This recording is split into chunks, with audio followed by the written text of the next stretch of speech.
Cube Radio. En direct à LCN. Mario et Philippe Vincent sont avec nous ce soir.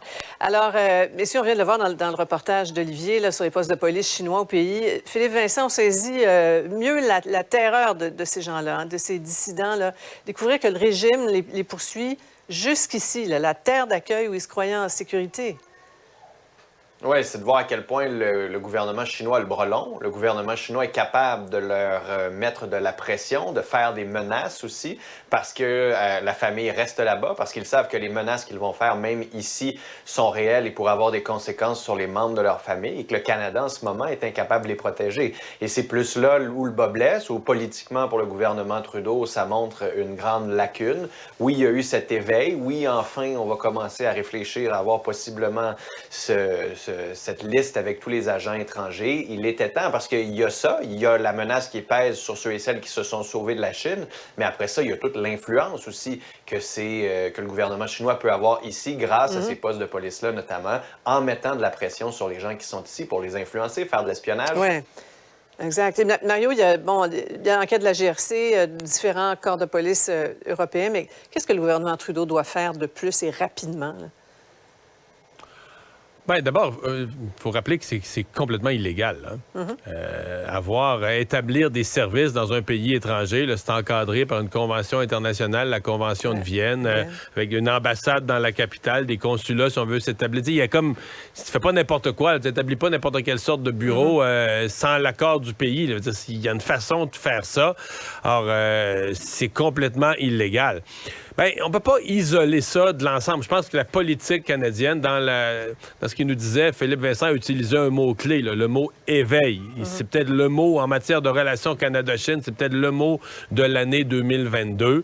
Et à partir du moment, là, la nouvelle politique de la ministre Mélanie Joly par rapport à la Chine, elle m'apparaît beaucoup plus ferme, beaucoup plus, justement, consciente de la réalité de ce qui se passe, de la menace.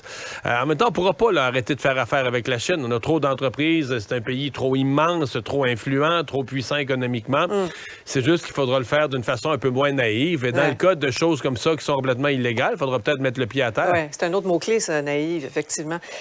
Maintenant, on peut pas dire qu'on manque de litige dans le dossier migration là, entre Québec et Ottawa. Là. Avant le repas des fêtes de vendredi, M. Trudeau a servi l'entrée. M. Legault doit la trouver pas mal indigeste, Philippe Vincent. Oui, en même temps, s'il est surpris de manger de la dinde avec Justin Trudeau sur le dossier de l'immigration, on pouvait s'y attendre là, à ce genre de sortie-là de Justin Trudeau. C'est dans sa philosophie, ça fait partie des chiffres canadiens. Donc, au prorata de la population, on arriverait à peu près à ce chiffre-là, selon Justin Trudeau. Sincèrement, Sophie, par contre, j'ai de la difficulté, moi, à saisir sur quoi il se base. Quand il dit le Québec a cette capacité-là, 112 000. Même, on avait ces questions-là quand François Legault disait 50 000, pas plus. Sinon, on parle vraiment d'un suicide collectif. C'est qu'on a deux politiciens en ce moment qui parlent d'immigration d'un point de vue presque uniquement idéologique. Il y en a un qui dit, bien, pour la pénurie de main-d'œuvre, afin d'augmenter notre richesse, d'avoir ce pays qui va réussir à prendre sa place dans le G7 alors qu'on est en train économiquement de perdre de la vitesse, ça prend plus d'immigrants. De l'autre côté, on dit, oui, on est une nation francophone qu'il faut protéger, mais il n'y a personne qui nous donne des preuves scientifiques que cette capacité d'accueil, elle est soit à 50 000 ou soit à 112 000. Les logements, l'éducation, il y a toutes ces questions-là qui entrent en ligne de compte et ni un ni l'autre ne semble s'y préoccuper pour des raisons idéologiques. Et en protégeant le français, en ayant toujours ça en tête. Mario, Mme Fréchette lui a répondu là, par la bouche de ses canons, mais quelle est la stratégie de M. Trudeau? Là? Pourquoi jeter de l'huile sur le feu là, comme ça à quelques jours de la rencontre?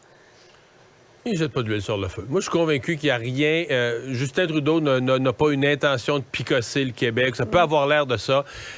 Il faut que les gens qui nous écoutent prennent 1 minute, 2 minutes, 5 minutes pour aller sur leur ordinateur, faire de la recherche sur l'initiative du siècle, The Century Initiative. C'est surtout en anglais, je suis désolé, un peu de français, mais c'est à 80 90 en anglais. C'est Ottawa. C'est le nouveau rêve canadien. Là. C'est le nouveau rêve canadien qu'en l'an 2100, pour les raisons que Philippe Vincent vient de mentionner, là, influence dans le G7, influence dans le monde, que le Canada ait 100 millions de population. Présentement, il y a 38 millions. Là. Regardez les chiffres. 38 millions, puis en 2100, tu vas te monter à 100 millions. Alors, ça prend énormément d'immigration. Ça prend des flots d'immigration à peine imaginables. Donc, le 500 000 là, qu'on veut avoir l'année prochaine pour M. Trudeau, c'est pas encore assez. Donc, Justin Trudeau n'a fait là, que simplement faire 23 de 500 000, ça donne quoi? Il faudrait que le Québec en ait 112 000. Mais je pense pas que c'est picosser le Québec. Je pense qu'il exprime, comme il y croit, les gens autour de lui, les gens là, de cette initiative canadienne, c'est son entourage, c'est ses conseillers, c'est les penseurs autour de lui, c'est sa vision du Canada de demain.